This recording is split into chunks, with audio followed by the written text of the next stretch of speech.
Berkenaan dengan Al-Quran. Baik, yang pertama, ya, Al-Quran itu sebagai syafaat di akhirat kelak. Jadi kita tahu bahawa amalan yang sedikit tetapi dia antara salah satu amalan yang sedikit tetapi fadilat dia besar, kelebihan dia besar. Bukan buat apa pun. Kalau saya dulu mengaji di Jordan. Dan di Jordan ni orang Arab dia bila nak pergi kerja naik LRT, naik kereta api, naik bas, pergi jalan. Saya pernah risau. Banyak kali risau jugalah sebenarnya. Bila orang Arab ni, dia style dia apa? Bila dia berjalan kaki tu, dia suka membaca. Kalau tambah-tambah lagi had yang pelajar syariah tu, kalau daripada Palestin, dia kat sana ramai pelajar Palestin. Sebab Jordan dengan Palestin tu dia sepadan. Dia sepadan. Jadi banyak yang kalau nak mengaji syariah dan sebagainya di Universiti Jordan tu. Jadi bila orang Arab ni, dia kelebihan dia hafalan dia kuat. Hafalan dia kuat. Sampai sekarang memang macam tu. Hafalan yang sangat kuat. Hatta bila kita duk bersaing dengan orang Arab ni, pelajar-pelajar Arab ni, kuat hafalan dah. Itu antara kelebihan ni Allah bagi pada orang Arab ni. Sebab itu, kalau Imam Bukhari hafaz 100,000 hadis, betul lah.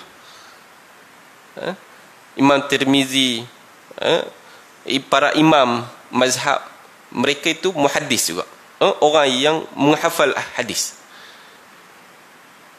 Dan bila hafalan yang kuat, itu antara sumber, sebab itu yang dijaga melalui hafalan-hafalan daripada para ulama sehingga ke dia ditulis. Bila ditulis, kurang sikitlah bebanan nak menghafal tu. Sebab semua dah dicatat di dalam buku kitab dan sebagainya. Kadang-kadang bila mereka berjalan tu, melintas, kadang-kadang mereka ralik sangat dengan hafalan. Biasa mereka tak, Quran ni mereka dah settle lah. Kalau peringkat awal tu, pelajar syariah, kalau orang Arab ni kebanyakannya Quran ni mereka dah hafal. Mereka hafal apa? Hadis.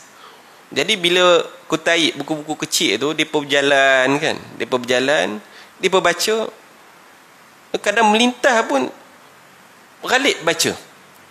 Saya risau, ini kalau langgar ni mati syahid ke mati apa? Mati terlalu ralik dengan baca buku time berjalan tu. Kalau baca, ialah kalau urus bila baca dekat dalam bas, itu okey lah. Memang tak ada masalah lah. Tapi bila berjalan pun ralik juga menghafal. Ini antara yang saya tengok contoh Datuk Mufti kita lah. Datuk Mufti kita, hafalan yang kuat. Apa tip dia? Memang dia menghafal tu waktu dia naik pergi tempat kerja, pergi ke KL, semua pergi naik kereta tu, dan dia dapat kereta rasmi. Apa yang dia buat, dia menghafal dekat dalam perjalanan. Dia tak ada lah. Kalau kita ni mungkin nak dengar muzik ke, kan, nak dengar lagu ke, ataupun nak bersembang banyak ke dan sebagainya. Tapi Datuk Mufti kita, di antara contoh kita pun semua kenal dia, dalam perjalanan dulu dia pernah duduk di pelajar buat program. Jadi dia pergi kat sana, duduk di bilik salah seorang pelajar, dan banyak buku-buku kecil dekat dalam bilik tu. Walaupun dalam keadaan musafir, walaupun dalam keadaan dah jadi mufti lah, kata, kalau jadi mufti ni tak payahlah kita nak baca, nak apa-apa. Tapi Datuk Mufti kita di antara contoh Quran dengan hafalan-hafalan hadis dia, memang sebab tu dia antara yang hafalan dia, bila apa-apa kita tanya keluar automatik. Sebab memang melalui pengalaman tu, dalam perjalanan, dalam kereta, dalam apa semua, memang itu aktiviti hobi yang dilakukan oleh Datuk Mufti kita. Jadi dia tak memerlukan apa-apa usaha yang banyak. Kita kalau di dalam handset kita tu pun ada Quran juga, kan ada. Jadi dalam Android kita tu, kita just tekan Quran, keluar teks Al-Quran. Jadi ada masa lapang kita baca, walaupun tak banyak, sikit pun tak ada masalah. Sebab apa? Dia merupakan di antara syafaat pada hari akhirat kelak. Sebagaimana dalam hadis Nabi SAW daripada Abu Umamah, aku mendengar Nabi bersabda, bacalah Al-Quran, sesungguhnya ia akan datang pada hari kiamat sebagai syafaat kepada pembacanya. Itu baru baca. Kalau hafal, apatah lagi. Kalau baca pun mendapat syafaat, apatah lagi kalau hafal, apatah lagi kalau kita amalkan Quran. Dia berlapis-lapis lagi lah dia punya syafaat dia tu. Sebab Allah ni maha adil. Dia mengikut kepada kejuhudan kita. Juhud ni kita, makin susah kita tu, makin banyak lah. Tetapi tak kira juga, kadang-kadang ada amalan yang ringan tetapi fadilat dia besar. Itu yang kita maklum lah. Tetapi banyaknya, bila makin sukar perkara tersebut, makin banyaklah kelebihan. Antara dia apa dia? Bangun malam, solat malam. Itu antara amalan yang susah tetapi fadilat ni amat besar. Tapi tak ramai lah. Kalau kita nak mujahadah ataupun istiqamah, kita nak bangun malam. Itu antara yang kalau kita dapat buat hak tu, itu syafaat yang paling besar lah. Syafaat paling besar, yang paling dekat dengan Allah Subhanahu Wa Taala apabila kita solat malam.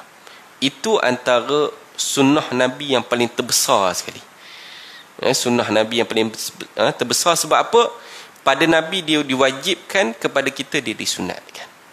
Solat malam, qiyamul lail. Hadis ini daripada Sahih Muslim. Jadi Sahih Muslim, apabila orang yang membaca Al-Quran, membaca saja pun sudah didapat syafaat pada hari kiamat kelak. Baik, Al-Quran sebagai pembela. Al-Quran sebagai pembela.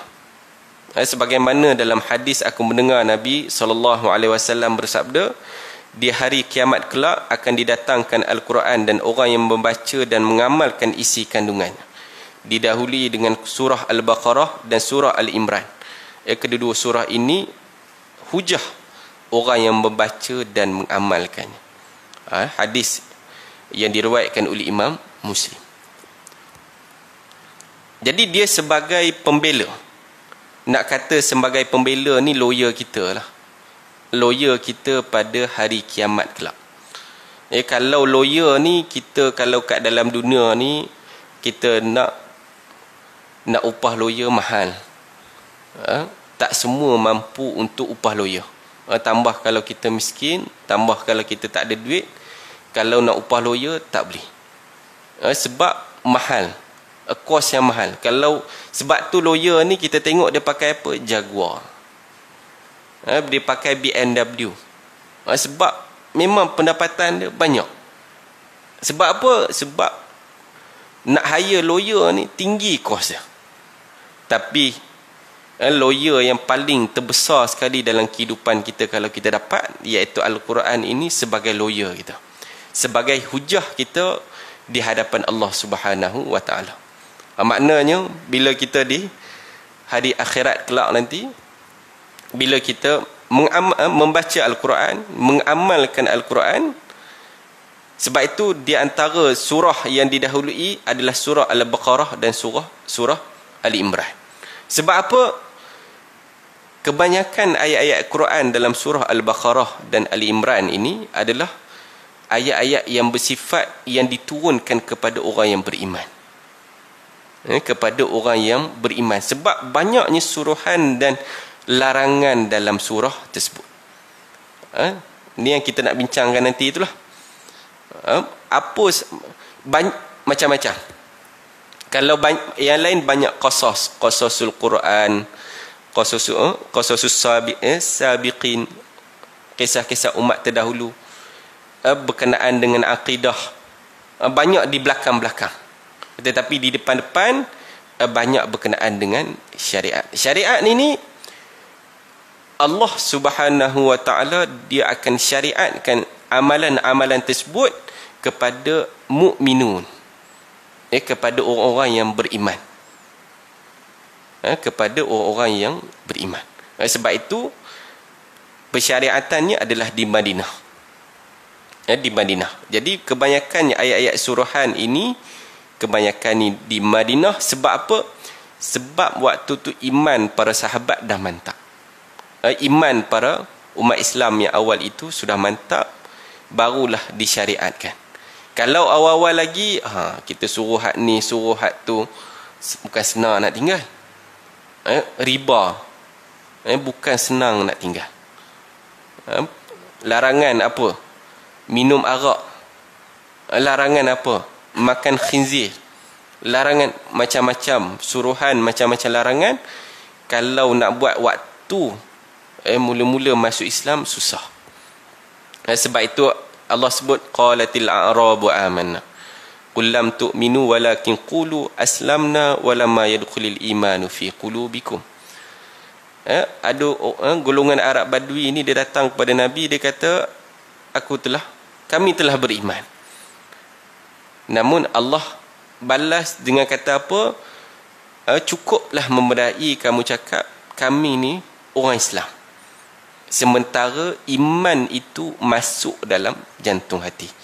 Sebab itu level di antara Islam dan iman itu berbeza.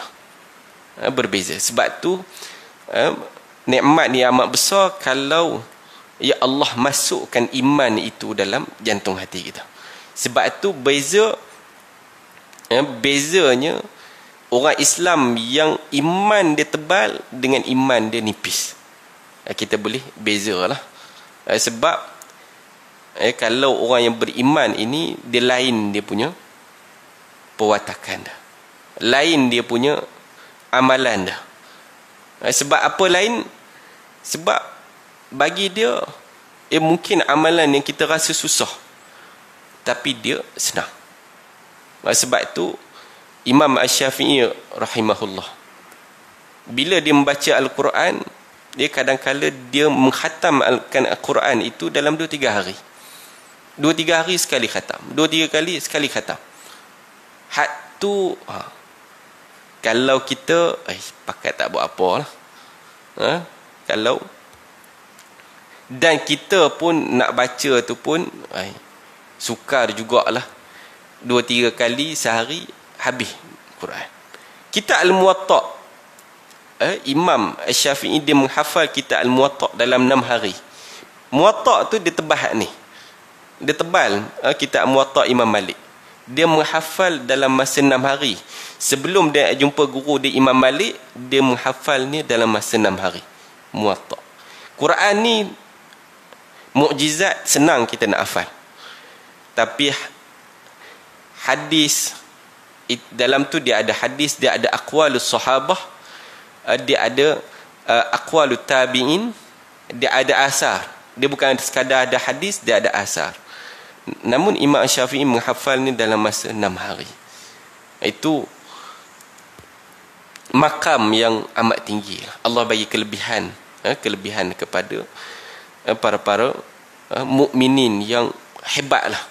Itu kalau kita telusuri berkenaan dengan wali-wali Allah, Aulia Allah. Kalau laman Nurani itu dia ada kisah-kisah berkenaan dengan Aulia Allah, ajaib kisah mereka. Kan? Ajaib.